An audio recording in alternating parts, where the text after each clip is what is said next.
Okay, we can find open intervals for which this is increasing or decreasing. So that means we're going to have to find the derivative. This will be cosine of x minus sine of x. And let's set that equal to 0. All right, well, that means the cosine of x equals the sine of x. And that only happens in two places. It happens in the first quadrant at x equals pi over 4. And it also happens in the third quadrant at x equals 5 pi over 4. Okay, and so they're both the same.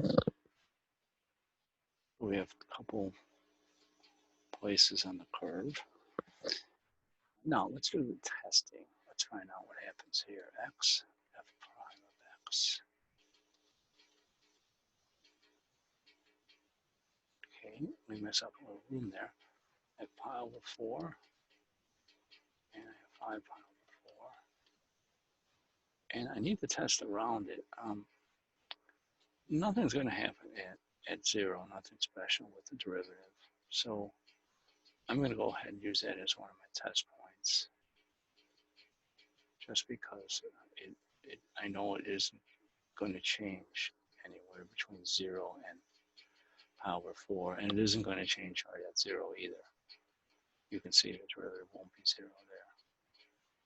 So I'm going to use that as a point.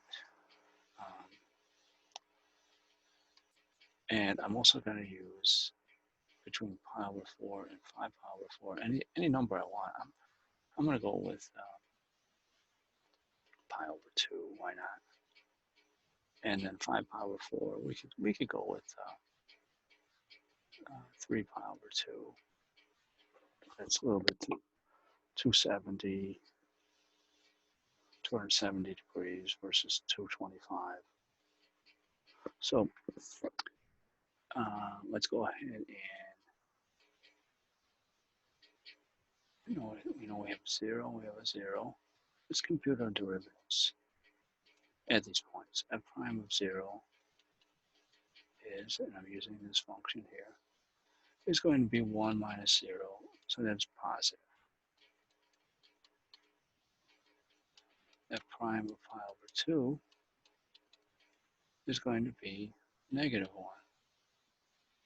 That is negative, so coming in here, decreasing. F prime of 3 pi over 2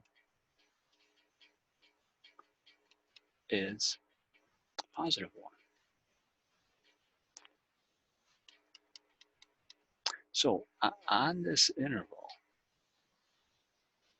we have from that interval, we have from 0 to pi over 4, and from 5 pi over 4 out to, we could say for sure 2 pi, that we have an increasing function. It would be decreasing in the middle there from pi over 4 to 5 pi over 4. So that's how we would write those intervals of increase and decrease. Okay, now back to the test itself to find out this extreme. Now you can see, and I'm just going to put this in, maybe use a different color here. You can see inside here we're coming up this way and then back down. So we have a relative max there.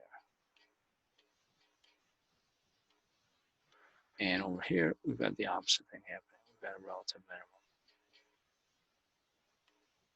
Okay, and it's relative.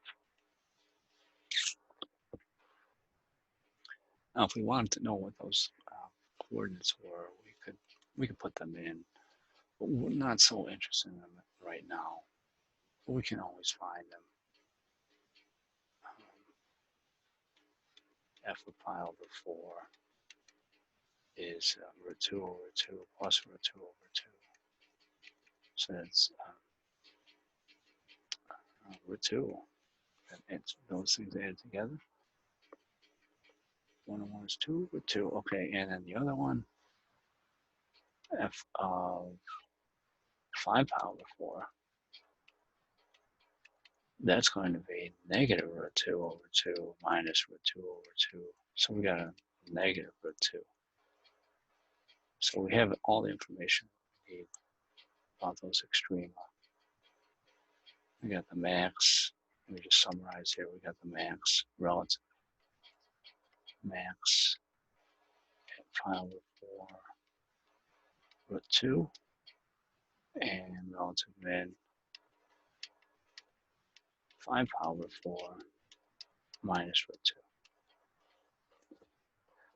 2. And the intervals of increase and decrease in here, increasing and decreasing.